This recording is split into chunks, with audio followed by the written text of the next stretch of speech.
Good morning. Page 291, Chapter 10.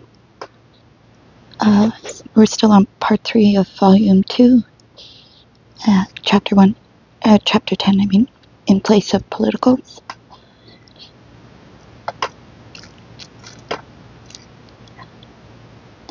But in that grim world where everyone gnawed up whomever he could, where a human's life and conscience were bought for a ration of soggy bread, in what world, who and where were the politicals, bearers of the honor and the torch of all the prison populations of history? We have already traced how the original politicals were divided, stifled, and exterminated. And in their place, well, what did take their place? Since then, we have had no politicals, and we could not possibly have any. What kind of politicals could we have if universal justice had been established? Once upon a time, in the Tsarist prisons, we put to good use the special privileges of the politicals, and, as a result, came to realize all the more clearly that they had to be abolished. They simply abolished the politicals. There are none, and there won't be any. And as for those who were imprisoned, well, they were counter-revolutionaries, enemies of the revolution. As the years passed, the word for revolution itself faded. Very well then, let them be enemies of the people. That sounded even better. If, basing ourselves on our review of the waves, we count the number of imprisoned under this article, and add 3 times that number for the members of their families, banished, suspected, humiliated, and persecuted, then what shall be forced to admit to our astonishment that for the first time in history, the people had become its very own enemy. Though, in return, it acquired the best of friends, the secret police. There is a famous camp anecdote about a sentenced woman who, for a long time, could not get through her head why the prosecutor and judge at her trial kept calling her Connie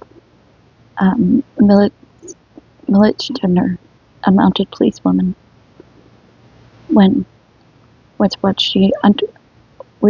she understood of counter-revolutionary. As one who had served time in camps and looked about, I can see this anecdote as a fact. There's the twisting of language, right?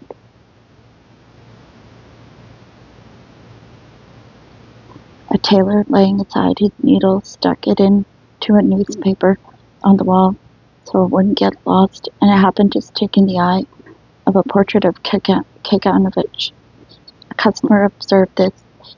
Article 58, 10 years, terrorism. A saleswoman accepting merchandise from a forwarder noted it down on a sheet of newspaper. There was no other paper. The number of pieces of soap happened to fall on the forehead of Comrade Stalin. Article 58, 10 years. A tractor driven of the a tractor driver of the Znamenka Machinery and Tractor Station lined his thin shoes for warmth with a pamphlet about the candidate for elections to Supreme Soviet.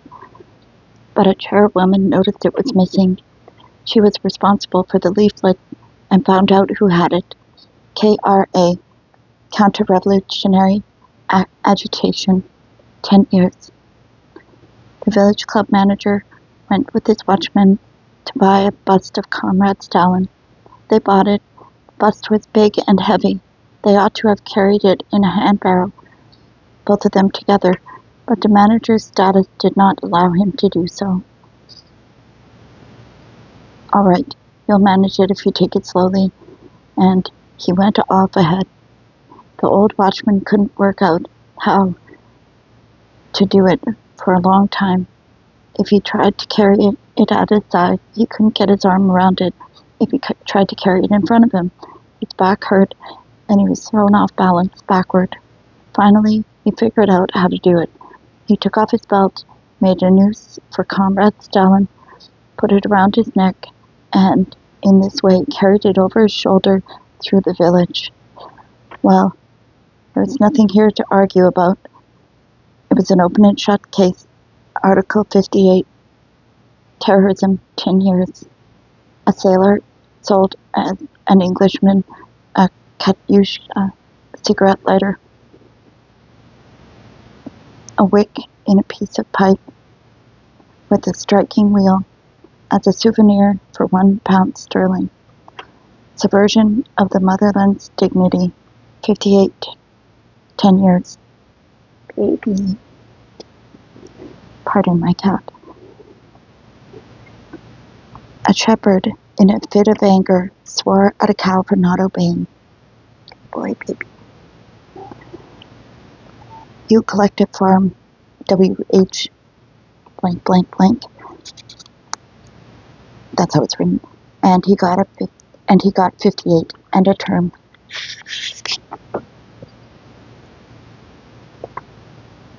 Alochka Svirskaya sang a ditty at an amateur concert which just barely touched on something sensitive, and this was open rebellion, 58, 10 years. A deaf and dumb carpenter got a term for a counter-revolutionary agitation. How? He was laying floors in a club. Everything had been removed from a big hall, and there was no nail or hook anywhere. While he was working, he hung his jacket and his service cap on a bust of Lenin. Someone came in and saw it. 58, 10 years. How many of them were sent to Vol.2 before the war?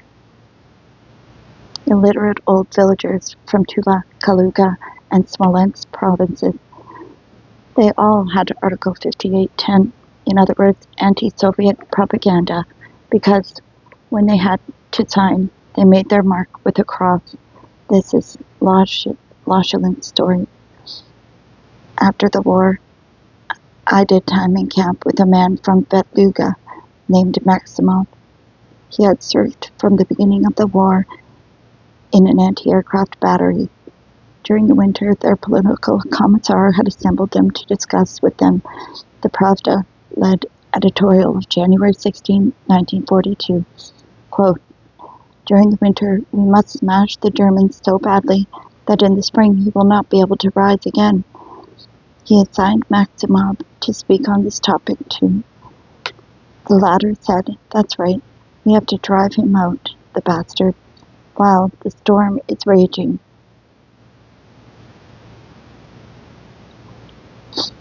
While he has no felt boots, even though we ourselves have ordinary shoes on now and then. But in the spring it's going to be worse because of his equipment, unquote. And a political commissar applauded as if everything was all right.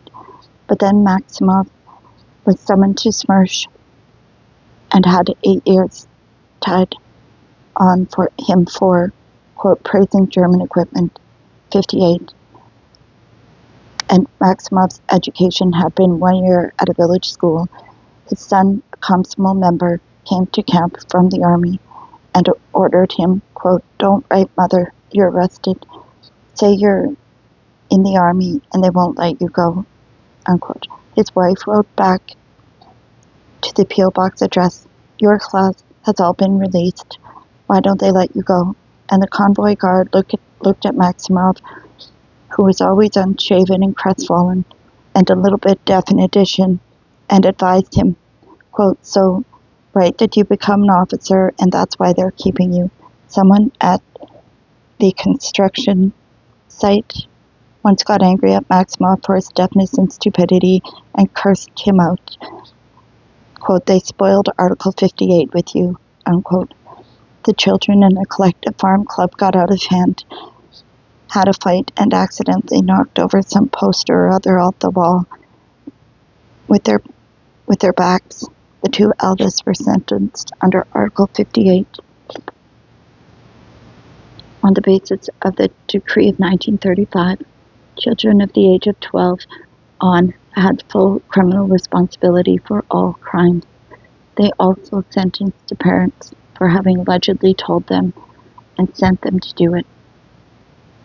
A 16-year-old Chuvash schoolboy made a mistake in Russian in a slogan in the wall newspaper. It was not his native language, Article 58, 5 years. And in a State Farm bookkeeping office, the slogan hung, quote, "Life has become better. Life has become more gay," unquote, Stalin. And someone added a letter in pencil to Stalin's name, making the slogan read as though life had become more gay for Stalin. They didn't look for the guilty party, but they sentenced the entire booking office. Geso Bernstein and his wife, Beth Ch10, were sentenced to 5 years under 5810 for holding a spiritual seance at home. The interrogator kept asking who else was in on it. Nonsensical, fantastic, senseless. It's not at all meaningless, for that is just exactly what terror as a means of persuasion is. There's a proverb, quote, "Beat the cow and beat the raven, and in the end you'll get to the white swan. Just keep beating one after another, and in the end you'll hit the one you need." The primary meaning of mass terror lies precisely in this. Even the strong and well-hidden who could never be ferreted out, simply will be caught and perish. And what about the absurd allegations? And what absurd accusations weren't manufactured in order to provide a foundation for the arrest of random or marked individuals. The charge against Grigory Yefimovich Generalov from Smolensk province was that he used to drink heavily because he hated the Soviet government. And actually, he used to drink heavily because he and his wife got along badly. He got 8 years. Irina Tushinskaya, the fiancée of Sofronitsky's son, was arrested while leaving church. The intention was to arrest her whole family, and she was charged with having, quote, prayed in the church for the death of Stalin. Who could have heard that prayer? Terrorism. 25 years. Alexander Babbage was accused of having, in 1916, acted against the Soviet government while serving in the Turkish army. In actual fact, he had been a Russian volunteer on the Turkish front. He was additionally charged with the intent of turning over to the Germans in 1941 the icebreaker Saktka, on which he was a passenger, and the sentence was to be shot. They placed it with a 10-ruble bill, and he died in camp. They replaced it with a 10-ruble bill, and he died in camp. Sergei Stepanovich Fyodorov, an artillery engineer, was charged with, quote, wrecking by slowing down projects of young engineers, unquote. You see, the Komsomol activists do not have any leisure time in which to complete their drawings.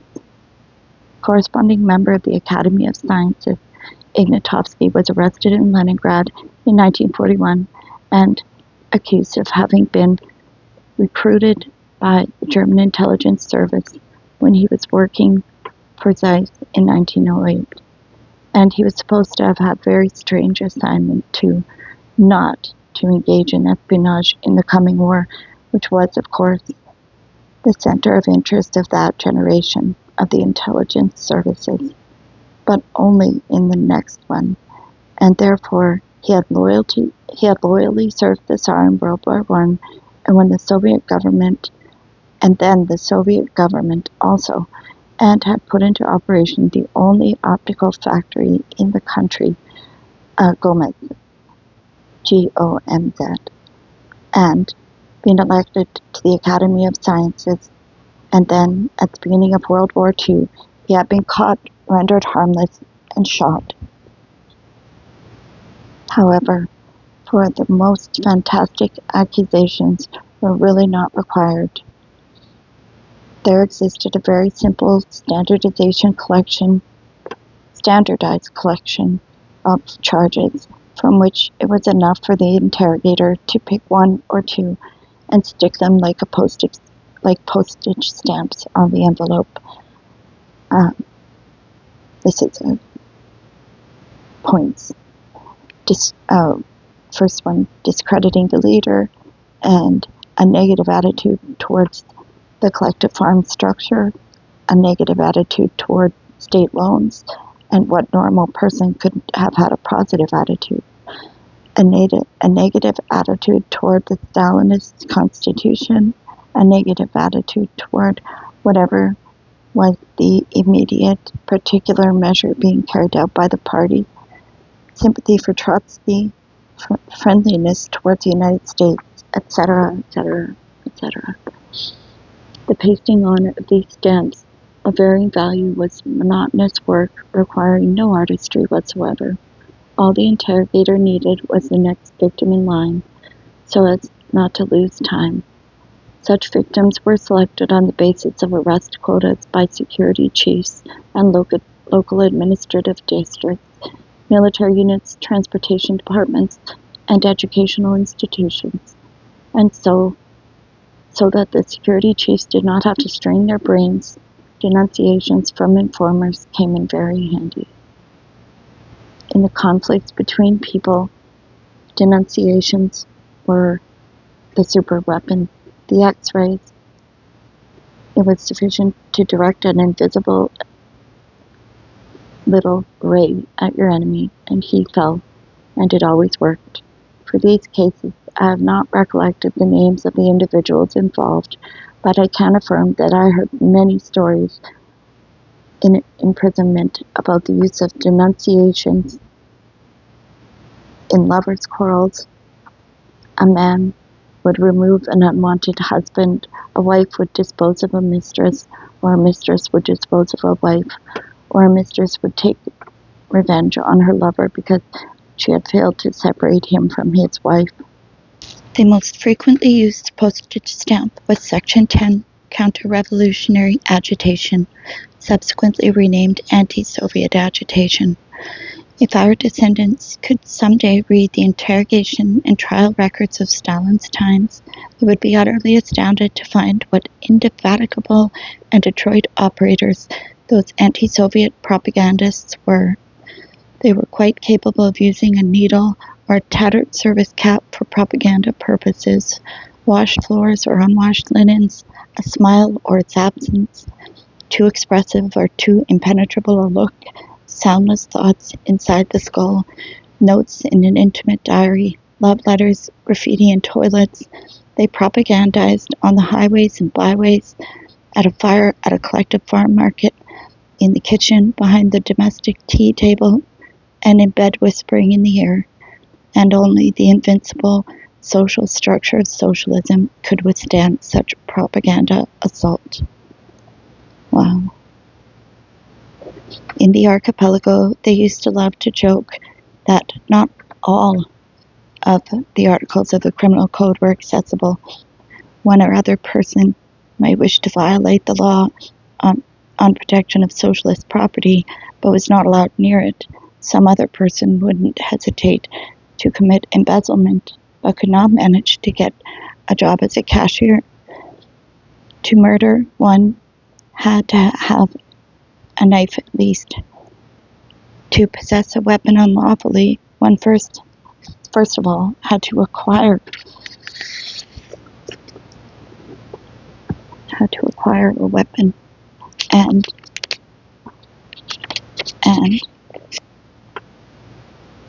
to have knowledge of to have carnal knowledge of animals, one had to have livestock. Every Article 58 was not so easily accessible. Just how can you betray the motherland under the heading of Section 1B? If you don't serve in the army, how can you establish contact with the world bourgeoisie under Section 4? If you live in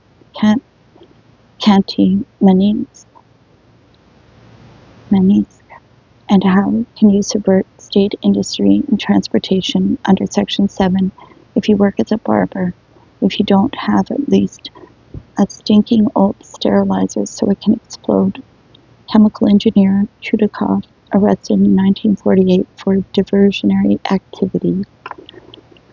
But Section 10 of Article 58 was universally accessible to aged old women and 12-year-old schoolboys, to married and single, to pregnant women and virgins, to athletes and cripples, to drunk and sober, to those who can see, and to the blind too, to the owners of automobiles and beggars of alms.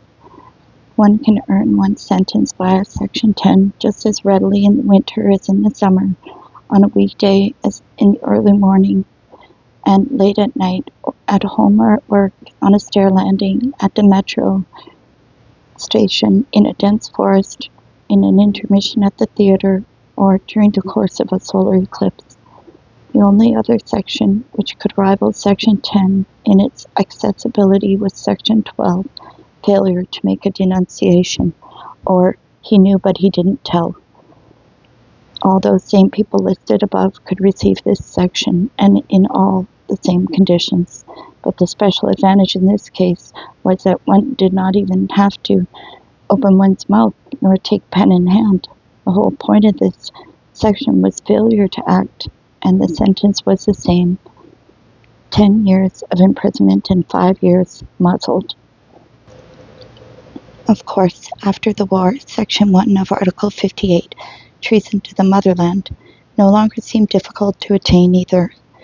Not only all the POWs, not only all those who had been in occupied territories had a right to it, but even those who had dallied over being evacuated from threatened areas, and who nearby disclosed their intent to betray their motherland.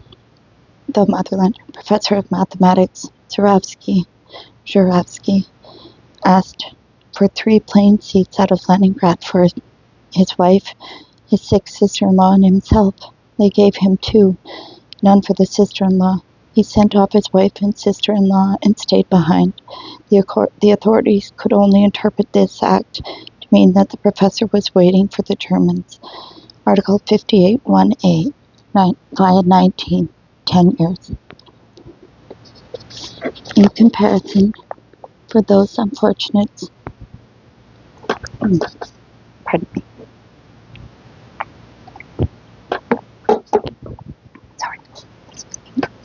in comparison with those unfortunates described earlier, the tailor, the club watchman, the deaf and dumb man, the sailor, or the man in the beluga, here are some others whose sentences will seem justified. The Estonian Ensel, who arrived in Leningrad from still independent Estonia, had a letter taken from him written in Russian, from whom, I am an honorable man and I cannot tell you. The letter was from V. Chernov to his relatives. Ah, bastard, so you are an honorable man? So I'll just Solovsky with you. And at least he actually did have a letter. Girishevsky, father of 2 frontline soldiers, got conscripted into peat digging during the wartime labor mobilization. And he criticized the watery, oversalted soup there. He actually did criticize. He did open his mouth. And quite deservedly, he got 58-10 for this, 10 years. He died picking potato peelings out of the camp slops. In his sturdy pocket was a photograph of his son, his chest covered with medals. A photograph of his son. Nestorovsky was an English language teacher who, in his own home, over the tea table, told his wife and her best friend, he really did tell them, how impoverished and hungry the areas on the right bank of the Volga River. Her best friend died in both the Nestorovskys. He got 10 years under Section 10, and she got the same under Section 12. And what about their apartment? I don't know. Perhaps it went to the best friend? N.I. Ryabinin, in 1941, said that during our retreat, said aloud where everyone could hear, quote, "We should have sung pure songs like 'Don't touch us and we won't touch you. We'll give no quarter if you do.' Well, now a scoundrel like that certainly ought to have been shot at the very least, but they only gave him 10 years. Runov and Tretyukin, both communists, got as hot and bothered as if a wasp had stung them on the neck because the party congress was long overdue, and this was a violation of the statutes, as if there were any of their lousy business. They got 10 each. Faina Yefimovna Epstein, astounded at Trotsky's criminal activity, asked at a party meeting why was he allowed to leave the USSR, as if the party was answerable to her, and maybe Yosef Vissarionovich was kicking himself for that. For this awkward question, she deservedly got and served out 3 terms, one after another, even though not one of the interrogators or prosecutors could explain to her where her guilt lay.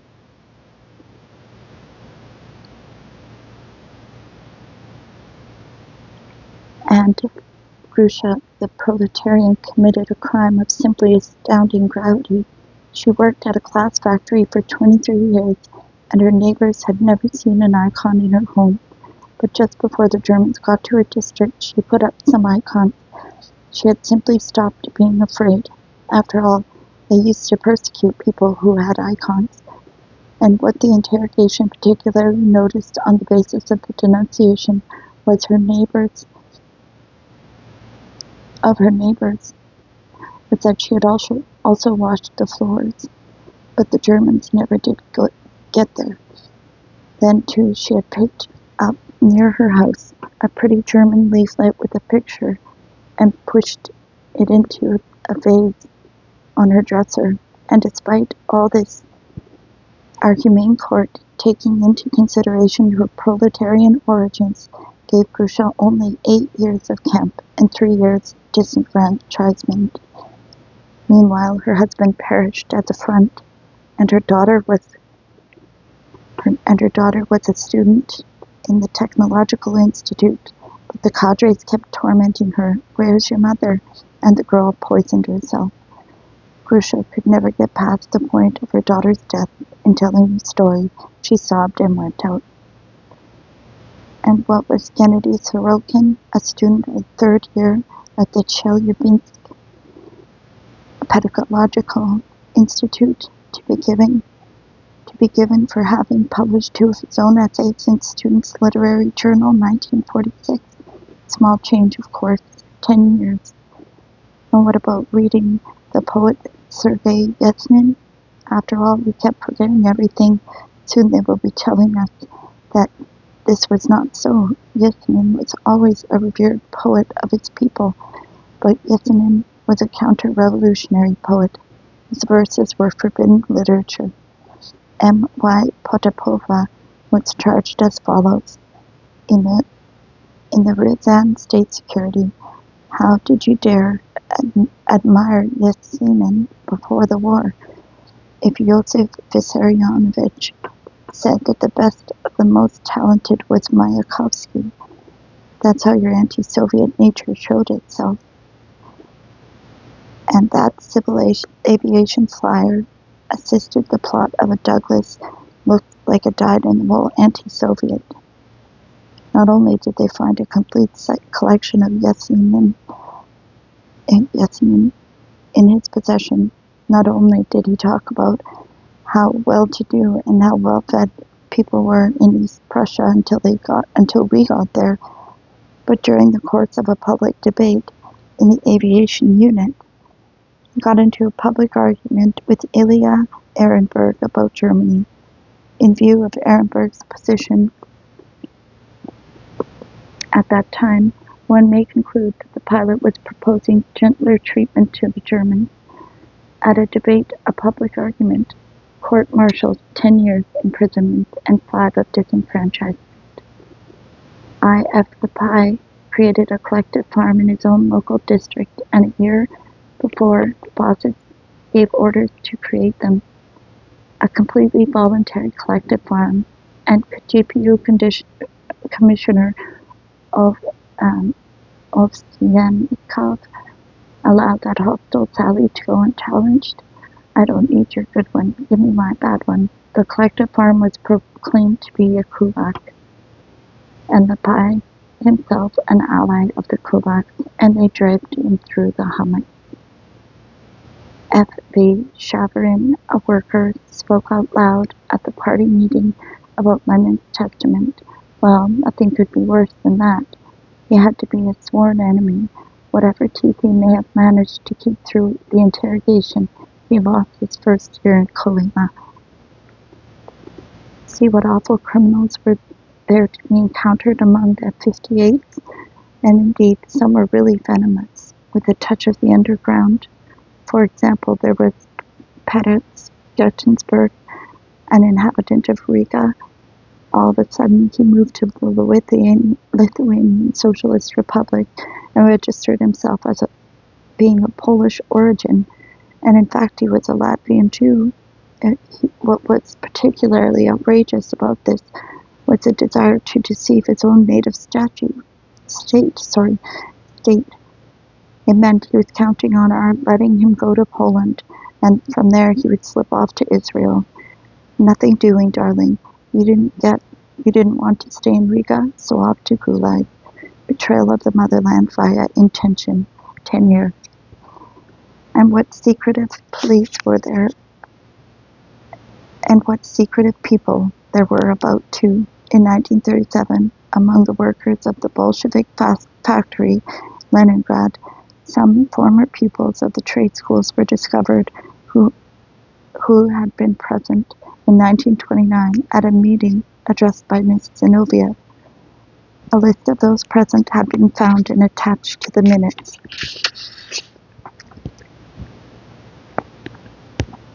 For 8 years, those people had concealed themselves by sneaking into the ranks of the proletariat. Now all of them were arrested and shot. Said Marx, quote, "The state cripples itself by turning a citizen into a criminal," unquote. And very touchingly, he explained how in every violator of the law, the state must see a warm-blooded human being as well, and a soldier who defends the fatherland, and a member of the community, and a father of a family whose existence is sacred, and most importantly, a citizen. But our jurists have no time to read Marx, particularly such unthought-out parts as these. Let Marx read our instructions if he feels like it. People will exclaim that this whole list is what? Monstrous? Ridiculous? That is beyond belief. That Europe won't believe it? Europe, of course, won't believe it. Not until Europe itself serves time will she believe it.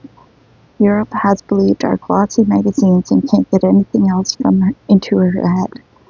But what about us? 50 years ago, we would not have believed in either for anything. And 100 years ago, we would not have believed it. Belinsky, Chernyshevsky, they would not have believed it. But if we dig down 3 or 4 spades deep, back to Peter the Great and before, why shouldn't we believe it? What's so bad about that? It has been going on since time immemorial. The prison watchman, Senka, spoke. Don't pull on my beard. I am a peasant who belongs to the state. But does that mean my beard belongs to the state too? Article 58, to be flogged with cudgels without mercy. The Streltsy junior officer, Ivashko Raspopin, gestured with his finger and announced, "That's what you can do with your sovereign." 58, to be flogged with cudgels without mercy. The tradesman, Balstin, cursing out the Cossacks, said, "The great prince is stupid to give food and drink to you, Cossack." Article 58, to be flogged with cudgels without mercy. The knight Ivan Pashkov said, "The sovereign Tsar is higher than Saint Athanasius,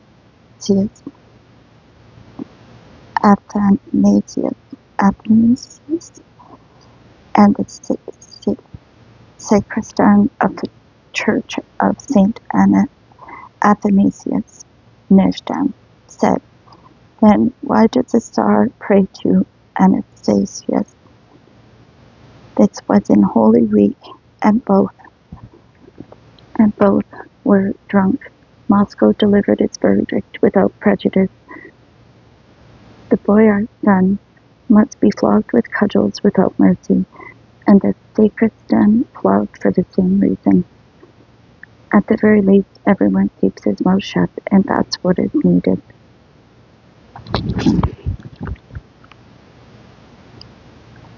Thank you for listening. I hope you have a good day.